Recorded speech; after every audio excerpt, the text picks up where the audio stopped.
চুম্বককে কাছাকাছি নিলে একটা যেমন আরেকটাকে টানে আকর্ষিত করে, আপনি ওই যে আল্লামা শফি হুজুর দুনিয়া থেকে বিদায় হয়ে গেছে, আপনি তারে নিয়ে টল করেন, আপনি বুঝেন নাই।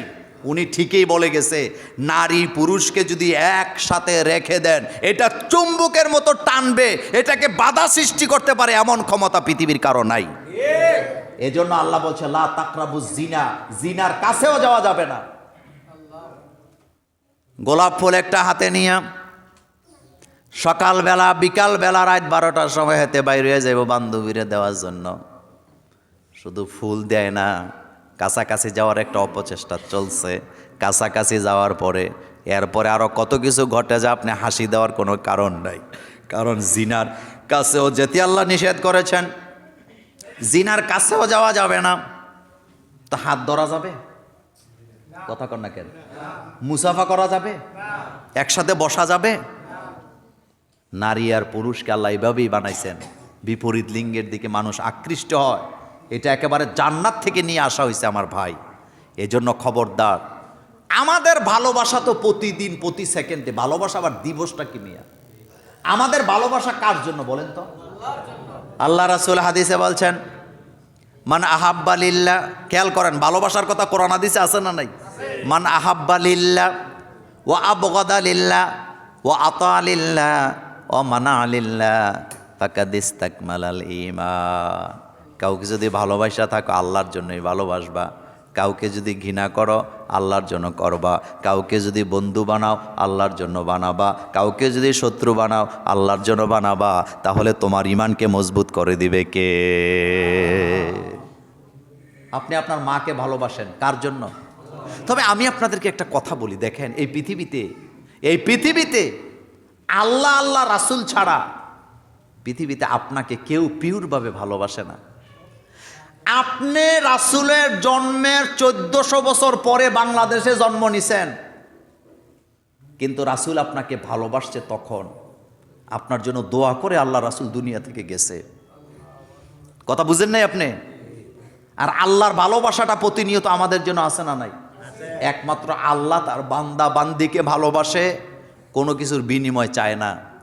আর স্ত্রী বলেন, ছেলে বলেন, মেয়ে বলেন, ভাই বলেন, বোন বলেন, আত্মীয় স্বজন বলেন, বন্ধু বান্ধব বলেন, পাড়া প্রতিবেশী বলেন, দলের কর্মী বলেন, নেতা বলেন, ভালোবাসা ততক্ষণ আপনার কাছ থেকে নিতে পারবে যতক্ষণ।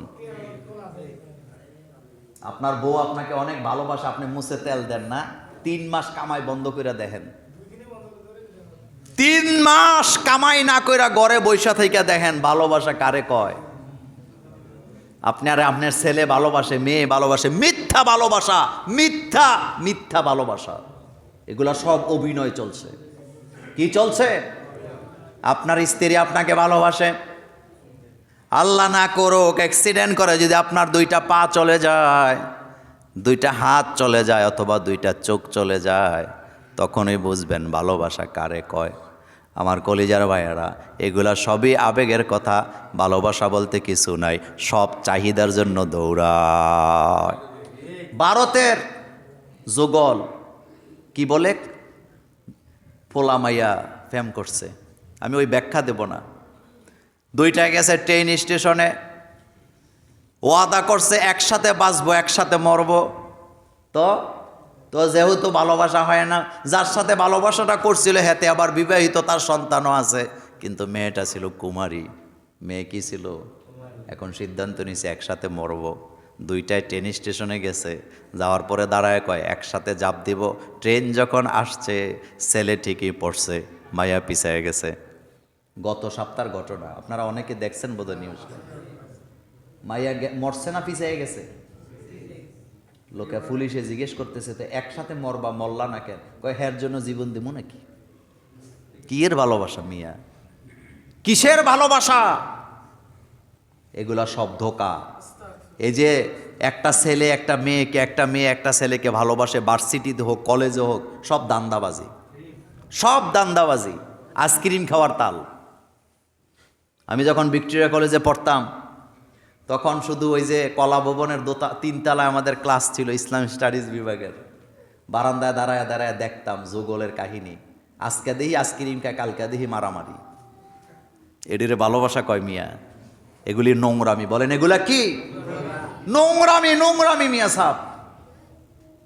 বিশ্ববিদ্যালয়গুলোতে ভালোবাসার নামে কিচ্ছু নাই, সব দান্দাবাজি, সব চাহিদা, সব চাহিদা, সব চাহিদা পূরণের দান্দা। কথাগুলা বলতে পারি না, লজ্জা লাগে, এরপরও বলি। এগুলা নোংরামি ছাড়া কিছুই নাই। এক কথায় বিয়ে ছাড়া ভালোবাসার নামটাই নোংরামি। এটা জিনা, এটা জিনা, এটার সাথে কোনো ভালোবাসার সম্পর্ক নেই। কিসের ভালোবাসো তুমি? তুমি যদি ভালোবাসো তাহলে আগে বিয়ে করো। বিয়ে করতে রাজি না, প্রেম করতে মজা লাগে। ম্যারাডোনা কি কি ছিল? কথা কর না কেন? হেতের সাংবাদিকেরা জিজ্ঞেস, বিয়া ছাড়া সব বাচ্চা হয়েছে হেতের। জিজ্ঞেস করছে, এখন তো বিয়ে করছো বান্ধবীর, এখন কেমন লাগে? বিয়ার আগেই মজা আছে, তো তোর গু খাইতে মজা লাগে। এই পৃথিবীতে যত ছেলে মেয়ে বিয়ার আগে প্রেম করছে, বিয়ার পরে একটার দশা ঠিক নেই। সেম বয়স হওয়ার পরেও যদি কেউ দ্বিতীয় বিয়া করে প্রেম কইরা, এখানেও ষড়যন্ত্র, এখানেও নোংরামি, এটাও জিনা। আপনি আমার কথা কিভাবে নিবেন? কিভাবে নিবেন? এক বোন আমাকে বলেছেন যে হুজুর, আমি একজনের মাসনা হইছিলাম। মাসনা বুঝেন তো? মানে দ্বিতীয় স্ত্রী হইছিলাম। আপনার একটা বক্তব্য আমার চোখ খুলে গেছে। আপনি তো বক্তৃতায় বলছেন যে দ্বিতীয় বিয়ে করলে প্রথম সংসারের ছেলে মেয়ে আর স্ত্রীর প্রতি জুলুম করে, কিন্তু আমার বেলা উল্টা হয়েছে, এখন আমার উপরে জুলুম চলতেছে। আবেগের ঠেলায় বিয়া, এগুলোর বিয়ে বলে না, হক আদায় করা যায় না। বাংলাদেশের পুরুষদের এই ধরনের কোনো সক্ষমতা নাই যে সে 3টা 4টা স্ত্রীকে চালাতে পারে। এগুলো আবেগ, এগুলো আবেগের ঠেলায় কুতকুতানি 2 সেকেন্ড, এরপরে আর খবর নেই। এ কথা আপনার কাছে ভালো লাগে না, কিন্তু সমাজে এগুলা মহামারী আকারে চলতেছে। এগুলা মহামারী আকারে চলছে।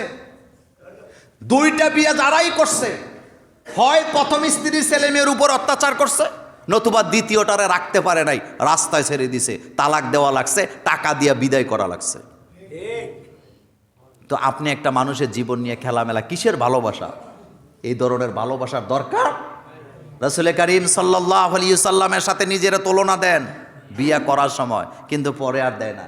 ইদানিং আবার একটা ফ্যাশন বেরিয়েছে, অল্প বয়সের মাইয়ারা বুড়ো বয়সের লোকের বিয়ে করে। এটা নাজায়েজ না, কিন্তু আবেগটা যতদিন থাকবে, এরপরে আর বেশি দিন টিকবে না। আমি ওই ব্যাপারে কোনো ফতুয়া দেব না, কারণ মিডিয়ার ভাইয়েরা আবার কোন দিকে ঠেলা মারে। ইদানিং চলতেছে এটা একটা ফ্যাশন। কি ফ্যাশন? বিয়ের মধ্যে তারতম্য লাগবে। কি লাগবে? তারতম্য। একটা মান মর্যাদা আছে না? আপনি আপনার নাতিনের সমান মেয়ের বিয়ে করবেন? আপনি নবীর সাথে নিজের তুলনা দেন?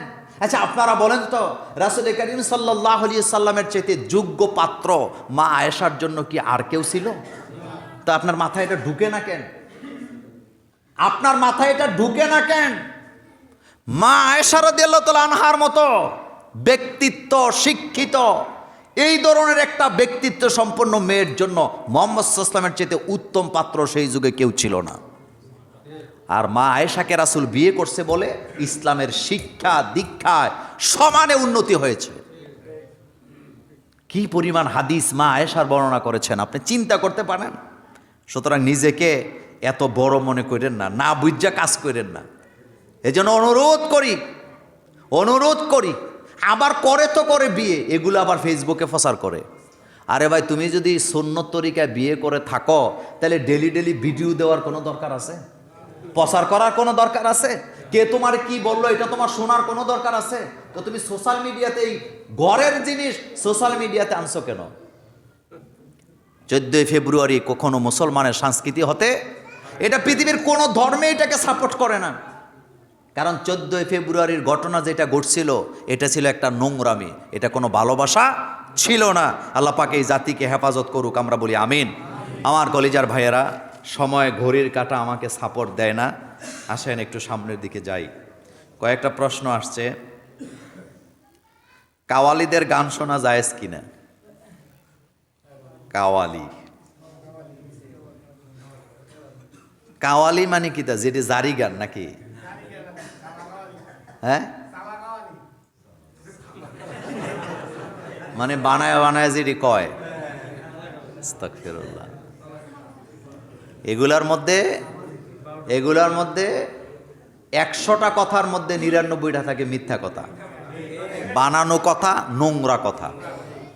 কথা ঠিক কি না? তো অশ্লীলতা কি শোনা যাবে? এমন কোন গান শোনা যাবে না যেটা অশ্লীলতাকে প্রমোট করে, জিনাকে উস্কাইয়া দেয়। কাওয়ালি গান আমি শুনি নাই তেমন একটা, হিসাব করলে সারা জীবনে 2-3 মিনিট হয় কিনা জানি না। কিন্তু খবরদার, এমন কোনো জিনিস শোনা যাবে না যেটার দ্বারা অশ্লীলতা আপনার হৃদয়ে বাসা বাঁধে। কোরআনের মধ্যে কি অশ্লীল কোনো কথা আছে? হাদিসের মধ্যে কি অশ্লীল কোনো কথা আছে? এই যে 30 পারা কোরআন, একটা লাইনও কি অশ্লীল আছে? সুবহানাল্লাহ, সুবহানাল্লাহ। আরে ভাই, কোরআন শূন্যই তো শেষ করা যায় না। মিশর নামে একটা দেশ আছে না? আপনারা কেউ গেছেন কি না? আমাকে একজন বললেন, আমি এখনো যাই নাই মিশরে, তবে যাব অচিরেই। মিশরের দোকানে, বাজারে, রাস্তায়, ঘাটে, ক্লাবে, সব জায়গায় একটা জিনিসই বাজে, সেটা হলো কোরআনের তেলাওয়াত। আমাকে ওই দিন একজন বললেন, মোল্লা ভাই, কি দেশ! রুটি বানাইতেছে কোরআনের তেলাওয়াত, রুটি বাজতেছে কোরআনের তেলাওয়াত, এরপরে হোটেলের মধ্যে ওয়েটার খাবার দিচ্ছে কোরআনের তেলাওয়াত। হোটেলে আমরা ঢুকলাম, কোনো গান বাজে না, সব জায়গায় আল্লাহর কোরআনের তেলাওয়াত। এটা আমাদের দেশে হওয়া দরকার আছে না নাই? তবে এটা চলছে আলহামদুলিল্লাহ, আস্তে আস্তে এটা বাড়তেছে, আস্তে আস্তে এটা। বাংলাদেশের অনেক বড় বড় মার্কেট আমি দেখছি সকালবেলা কোরআন তেলাওয়াত হয়। সুতরাং এই কাওয়ালি টাওয়ালি শোনা যাবে না। দুইজনে এগুলোরে পালা গানও বলে, একজনে আর একজনের সাথে তারে দোমানের লেগা, হারানের লেগা যা যা বাসার দরকার সব বাসা এই কাওয়ালি গানে আছে না নাই? মিথ্যা মিথ্যা গল্প, মিথ্যা মিথ্যা কাহিনী। অথচ আল্লাহ পাক কোরআনে বলছেন, মাউ ইজাতিল হাসানা ওয়াজাদিলহুম বিল্লাতি হিয়া হাসান। আরে ভাই, কোরআনের মধ্যে কত সুন্দর সুন্দর নবীদের ঘটনা, কি চমৎকার চমৎকার ঘটনা আছে না? ডাক্তার আসিফ নজরুল সাহেব তিনি বলেছেন, আমি বাচ্চাদের জন্য লিখছি মুহাম্মদ সাল্লাল্লাহু আলাইহি ওয়াসাল্লামের চরিত্র থেকে। মুহাম্মদ সাল্লাল্লাহু আলাইহি ওয়াসাল্লাম কেমন ছিলেন? স্যার খুব ব্রেনি মানুষ। স্যার স্বীকার করছেন, আহারে আমাদের দেশের আরিফ আজাদও লেখক আর তসলিমা নাসরিনও লেখক। পার্থক্য আছে না? গত পরশুদিন আরিফ আজাদের একটা লেখা আমার খুব হৃদয়ে লাগছে। আমাদের আরিফ আজাদ লিখছে যে আমরা যে ভুলে যাই এটাও আল্লাহর একটা নিয়ামত। কথা বুঝতেছেন? কি লিখছে? আমরা যে ভুলে যাই এটাও আল্লাহর একটা নিয়ামত। প্রথম লাইনটা দেখে আমার একটু কেমন কেমন লাগলো, যে এটা কেমন কথা, ভুলে যাই এটা নিয়ামত হয় কেমনে? পরে দেখলাম, হ্যাঁ চমৎকার কথা। সে লিখছে, দেখেন আমরা যে ভুলে যাই নিয়ামতটা কিভাবে। আমার মা মারা গেল যেদিন, ওই দিন আমার কাছে যেমন লাগে, এটা যদি আমি আস্তে আস্তে না ভুলতাম, প্রথম দিন যেমন কষ্ট লাগছে, সারা জিন্দিগির জন্য যদি এই কষ্টটা আমি ভুলতে না পারতাম, আমরা কি স্বাভাবিক জীবনযাপন করতে পারতাম? তাহলে ভুলাই দিছে কে? এটা আল্লাহর কি নেয়ামত। আমার মনে আছে, আমার মা মারা গেছে। আপনারা তো বলবেন যে মোল্লা ভাই এটা কেন করছেন? আমি জানি না। আমার মা যেদিন মারা গেছে আমি উঠানের মধ্যে গড়ায় গড়ায় কাঁদছি। আমার মায়ের মৃত্যুর পরে 1 বছর যাবৎ আমি রাতের বেলা ঘুম থেকে জাগ্রত হইয়া সিলে সিলে কাঁদতাম মহিলাদের মতো। আমি তো মায়ের ছোট সন্তান। আরিফ আজাদের এই লেখা আমি বুঝতে পারছি, কি অসাধারণ কথা যে আমরা যে ভুলে যাই এটা তো আল্লাহর নিয়ামত। কারণ আব্বা আম্মা যেদিন মারা গেছে ওই দিনের মতো যদি সারা জীবন লাগতো, আমি স্বাভাবিক জীবনে ফিরতে পারতাম না। আমার একটা বাচ্চা মারা গেল, আপনার একটা সন্তান মারা গেল, যেদিন মারা গেছে ওই দিনের মতো যদি সারা জীবন হৃদয়ে লেগে থাকে কষ্ট, আপনি কি স্বাভাবিক জীবনে ফিরতে পারতেন? পারতেন না। আপনি কোনো কিছু হারাইছেন, দেখবেন আপনার যদি কষ্টটা সারা জীবন থাকতো, যদি না ভুলতেন, আপনি কি স্বাভাবিক জীবনে চলতে পারতেন? আমি মোল্লা নাজিম আপনার একটা কষ্টের কথা বললাম, আপনার হৃদয়ে কষ্ট লাগছে, প্রথম দিন যেই কষ্টটা থাকে পরে কি এটা থাকে না? ভুলে যান। যদি থাকতো, এই যাবৎকালে যত কষ্ট আমি আপনি পাইছি, আমরা কি স্বাভাবিক চলাফেরা করতে পারতাম? তাহলে আল্লাহ যে আমাদেরকে ভুলাইয়া দেয়, এটার মধ্যে নেয়ামত আছে না নাই? বলেন তো, কি লেখা, কি লেখক! আরিফ আজাদ ভাইয়ের সবগুলা বই তিনি আমাকে হাদিয়া দিয়েছেন, তার জীবনের সকল লেখা এখনও বই আসছে। তো কথাটা বলছিলাম, এমন জিনিসই তো পড়বেন, এমন জিনিসই তো শুনবেন, যেই জিনিস শুনলে জ্ঞানের চোখ খুলে যায়। আল্লাহ আমাদেরকে বুঝার তৌফিক দেখ, আমরা বলি আমিন। আমার কলিজার ভাইয়েরা, আরেকটা প্রশ্ন আসছে, শবে বরাত কি আমল করবে, কি আমল ছাড়বো, বাড়িতে রুটি সিডনি দেওয়া যাবে কি না? দেখেন, শবে বরাতকে বলা হয় নেসফে শাবান। বলেন তো কি বলে? আমরা ইনসাফপূর্ণ কথা বলতে চেষ্টা করি। যারা বলেন যে শবে বরাত বলতে বা নেসফে শাবান বলতে কিছুই নেই, তারাও ইনসাফ করছেন না। আবার যারা বলে যে এটা এমন মর্যাদাবান, একেবারে বিরিয়ানি টিরানি জিলাপি টিলাপি দিয়া সারা রাত জাগতে হবে, তারাও ইনসাফ করতে পারে নাই। নেসফে শাবানে রাসূল করিম সাল্লাল্লাহু আলাইহি সাল্লাম তিনি কবর জিয়ারত করেছেন। মা আয়েশা রাদিয়াল্লাহু তাআলা আনহা বলেন, ওই রাত্রিটা ছিল রাসূল সাল্লাল্লাহু আলাইহি সাল্লাম আমার ঘরের মেহমান। আমি ঘুমিয়ে গেলাম, হঠাৎ জাগলাম, আমি হাত দিয়ে দেখলাম রাসূল আমার বিছানায় নাই। আমি খুঁজতে বের হলাম, খুঁজতে খুঁজতে যায় দেখি মসজিদে নববীর পূর্ব পাশে, যেটাকে আপনারা জান্নাতুল বাকি বলেন, এই বাকি গোরস্থান, সেখানে যায় দেখলাম রাসূল সাল্লাল্লাহু আলাইহি ওয়াসাল্লাম আল্লাহর দরবারে দোয়া করতেছে, কাঁদতেছে। আল্লাহর দরবারে কি করতেছেন? কাঁদতেছে, দোয়া করতেছেন। তাহলে বোঝা গেল রাসূল সাল্লাল্লাহু আলাইহি ওয়াসাল্লাম এই রাত্রিতে একটা আমল তো করছে। কথা কন না কেন? করছে না? করছে। মুহাক্কিক বড় বড় আলেমেরা এই দিনটাতে রোজা রাখছেন, নফল ইবাদত করছেন, কিন্তু একেবারে উড়াইয়া দেওয়ার দরকার নেই। একেবারে আবার ডাকডোক বাজায়াও করার দরকার নেই। আপনি এমন পর্যায়ে কেন নিবেন? আবার দেখেন, এই রাত্রিতে, এই রাত্রিকে বলা হয় ভাগ্য রজনী, এটাও ঠিক না। কারণ বুখারীর একটা হাদিসে আসছে, রাসূল করিম সাল্লাল্লাহু আলাইহি ওয়াসাল্লাম বলেছেন, মানুষকে সৃষ্টি করার, পৃথিবীতে পাঠাবার 50,000 বছর আগে আল্লাহ রিজিকের ব্যবস্থা করছে। রিজিক আল্লাহ আগেই বন্টন করছে। আবার বুখারীর আরেকটা হাদিসে আসছে, বাচ্চা মায়ের পেটে আসার পরে একজন ফেরেশতাকে আল্লাহ পাক পাহারাদার বানায়। কজন ফেরেশতা? এবং ওই ফেরেশতা প্রতিনিয়ত আল্লাহর কাছে বাচ্চার ব্যাপারে রিপোর্ট পেশ করে যে আল্লাহ, বাচ্চাটা এখন রক্ত অবস্থায় আছে, এটা এখন গোস্ত অবস্থায় আছে, এটা এখন হাড় গোড় হয়েছে, এখন এটা হার্টবিট হয়েছে, এখন এতদিন চলে। এই রিপোর্টগুলা কার কাছে দেয়? এরপর এক পর্যায়ে আল্লাহকে তারা জিজ্ঞেস করে, আল্লাহ তার হায়াত কতদিন হবে, তার রিজিক কতদিন হবে, কি খাবে সে, এটা আল্লাহ পাক ফেরেশতাদের মাধ্যমে মায়ের পেটে থাকা অবস্থায় লিপিবদ্ধ করে দেন। সুবহান। সুতরাং এই রাতেই রিজিক বন্টন হয়, ব্যাপারটা এমন না। তবে হ্যাঁ, এই রাতে রাসূল সাল্লাল্লাহু আলাইহি ওয়াসাল্লাম যেহেতু দোয়া করছেন, দোয়া কবুলের একটা সম্ভাবনা রয়েই গেছে। এজন্য খুব কঠোর হইয়েন না। ইসলাম কঠোরতাকে পছন্দ করে না। আমরা কোনো ব্যাপারে কঠোরও হব না, কোনো ব্যাপারে বিতর্কে জড়াবো না। অতটুকুন করব যতটুকুন সহনশীল পর্যায়ে থাকে। এজন্যই তো বলি, আসেন আমরা সফট হই। আমাদের মধ্যে এখন চলছে চরম দলাদলি, ঠেলাঠেলি। বক্তার বিরুদ্ধে, আলেমের বিরুদ্ধে। না, আপনি তার আকীদার সাথে আপনার মত না থাকতে পারে মিল, কিন্তু সেও আল্লাহর গোলাম, আপনিও আল্লাহর গোলাম। দেখেন, মুফতি কাজী ইব্রাহিম হুজুরের একটা লেকচার আমি গত পরশুদিন শুনছিলাম গাড়িতে বসে বসে। হুজুরের একটা কথা আমার খুব ভালো লাগছে। হুজুর বলেছেন, এখন সময় আসছে দাওয়াতি কাজ যে আমরা করি, এখন দাওয়াতি কাজে আমরা যখন বলি মেরা দোস্ত, মেরে ভাই ও মেরে বুজুর্গ, তিনি বলছেন এই কথা এখন আর বললেন না, এখন বলবেন ইয়া বানি আদম, ও আদম সন্তানেরা। এখন দাওয়াত দেওয়ার সময় হয়েছে। নারী পুরুষ, মুসলমান অমুসলমান বাছাবাছির কোনো সময় নাই, সকলকে ইসলামের দাওয়াত দিতে হবে। আর সকলকে যদি ইসলামের দাওয়াত দিতে হয়, তাহলে আপনাকে বলতে হবে ইয়া বানি আদম, ও আদম সন্তানেরা। কি অসাধারণ জ্ঞানের কথা বলেন তো। আমি ওয়াজ করতেছি, এখন আপনারা সবাই মুসলমান, নামাজি বান্দার সামনে, কিন্তু অমুসলিম যারা, তাদের কাছেও আমাদের হক আছে না দাওয়াত দেওয়ার। এই জন্য এখন বলতে হবে, ও দুনিয়ার বনি আদম, আদম সন্তানেরা। আদম সন্তান বলে সম্বোধন করলে পৃথিবীর সব মানুষ এই দাওয়াতে আছে না নাই? আছে। এই জন্য আসেন, বাড়াবাড়ি না করি। আল্লাহ আমাদেরকে বুঝার তৌফিক দান করুক। এরপরে একটা প্রশ্ন আসছে, 14 ফেব্রুয়ারি ভালোবাসা দিবস পালন করা যাবে কিনা, এটা তো বলে ফেলছি, এটা বাদ।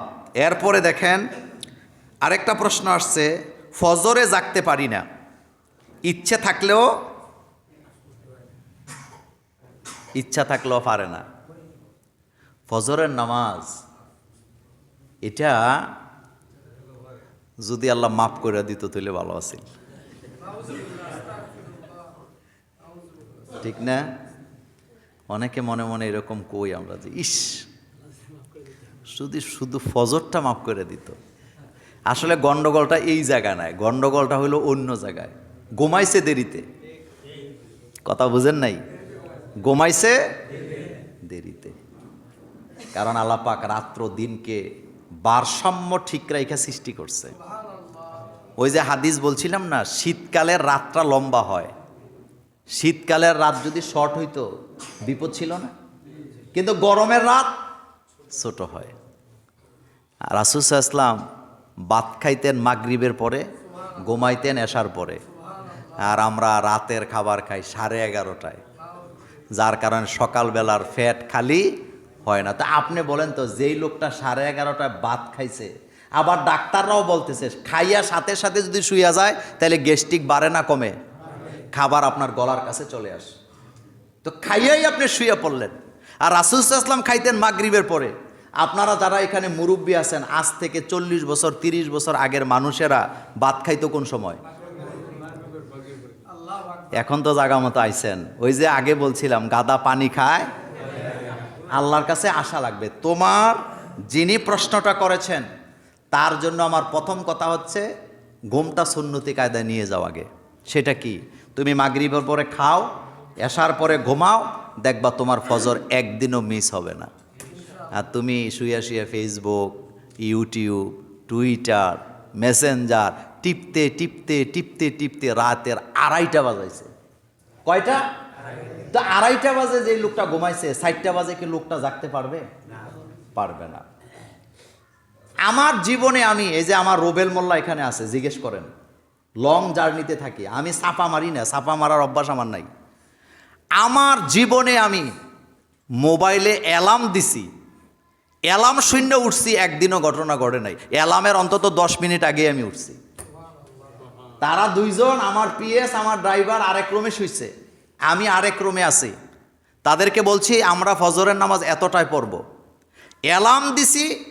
আলহামদুলিল্লাহ, এটা শুধু আপনাদেরকে বোঝার জন্য বলছি, কারণ ঘুমের সময় আমি ব্রেনকে ওয়াশ করে ঘুমাইছি যে আমাকে ফজরে জাগতেই হবে। আলহামদুলিল্লাহ 10 মিনিট 20 মিনিট আগে উঠতে বসে আছে। তারা আমারে নক দিছে, স্যার উঠছেন? আমি অনেক আগে উজু করে বসে আছি, তোমরা উজু করো। এটা হলো আপনার মাথাকে আপনি ওয়াশ করবেন। আমার কলিজার ভাইয়েরা, নামাজ এমন একটা জিনিস, খাদ্য তালিকায় যেমন আমরা মিস করি না, নামাজও কি করা যাবে না, মিস করা যাবে না। তবে তোমার জন্য কিছু কথা আছে। যারা ফজরে জাগতে কষ্ট হয় তাদের জন্য একটা প্রেসক্রিপশন দিয়ে দিই একটানে। প্রথম কথা, বেশি রাত্রে ঘুমান যাবে না। 2 নাম্বার, খাবারটা অবশ্যই এশার সাথে সাথে বা এশার আগে খেয়ে ফেলবেন। 3 নাম্বার, ঘুমের সময় আয়াতুল কুরসি, কি আয়াতুল কুরসি পড়বেন, সূরা নাস, সূরা ফালাক পড়বেন। এরপরে দুরূদ শরীফ পড়বেন, এরপরে ঘুমের দোয়া পরে ঘুমাবেন। আল্লাহুম্মা বিসমিকা আমুতু ওয়া আহিয়া। এই আমুতুটা যেমন আছে, তারপরে আবার জীবিতটাও কি, তা আল্লাহ আপনার নামে মরে যাচ্ছে, আপনি আমারে জাগায় দিয়েন। এখন আপনি আশ্রয় চাইলেন কার কাছে? এখন আপনি সময় মতো ঘুমায় দেখেন, ফজর আপনার মিস হবে। আমাদের দেশে টেলিভিশনগুলো আলহামদুলিল্লাহ এখন মানুষ এটা বাদ দিছে, এ বগর বগর এখন কিন্তু আর দেখে না।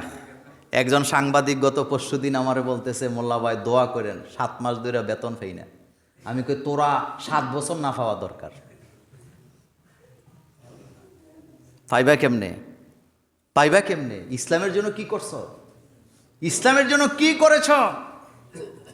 ঢাকা টিএসসি চত্বরে 60 জন লোকে ব্যানার একটা লইয়া দাঁড়ায়, 50টা ক্যামেরা যেয়ে দাঁড়ায়, এটা দেখানের লেগে। আর বাংলাদেশের মাহফিলগুলোতে হাজার হাজার মানুষ হয়, কিন্তু তাদের নজরে পড়ে না। কথা বুঝাইতে পারি নাই? এই যে কালকে আবিদপুরের মাহফিল হয়েছে, আমার ওই যে কালাম ভাই গেছে বলল, হাজার হাজার মানুষ হয়েছে। তাদের নজরে পড়ছে কোনোদিন? আমি গতকালকে 3টা মাহফিল করছি, হাজার হাজার মানুষ হয়েছে। আমির হামজা মাহফিল করে হাজার হাজার মানুষ হয়, তাহেরিটি তো হয়। কিন্তু আপনি বলেন তো এই মাহফিলগুলা তাদের নজরে আসে? তো ভাই, তুমি ঢাকা টিএসসি চত্বরে 3 জন লোকে সমকামিতার স্বাধীনতা চাই ব্যানার দিয়া দাঁড়াইলে তোমরা 50-60টা ক্যামেরা লইয়া যাইয়া রিপোর্ট করো টেলিভিশনে দেখানোর জন্য, আর বাংলাদেশের পীর সাহেবরা, আলেম ওলামারা লক্ষ লক্ষ মানুষ সামনে নিয়ে মাহফিল করে একদিন একটা রিপোর্ট করতে পারো না। কপাল পোড়া, কপাল পোড়া, কপাল পোড়া জাতি। আপনাকে আমি বুকে হাত দিয়ে বলতে পারবো, ঢাকা শহরের যে সমস্ত নোংরা নিউজগুলো তারা ছাপায়, হিরু আলম থেকে শুরু করে জিরু আলম, সাংবাদিকরা দৌড়ায়, আমাদের একটা মাহফিলের সমান হবে না, একটা মাহফিলের সমান হবে না। কই মাহফিলগুলোর রিপোর্ট তো নাই।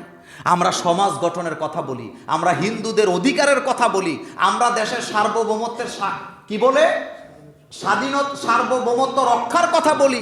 আমাদের কথাগুলো জীবনও পত্রিকায় দিত না, কিন্তু 2-1টা কথা যদি আমরা এদিক সেদিক কই, হেডা কেমনে আমাদেরকে বাস দেওয়া যায়। জাতে মাতাল, জাতে মাতাল। কষ্টের কথা বললাম, কষ্টের কথা।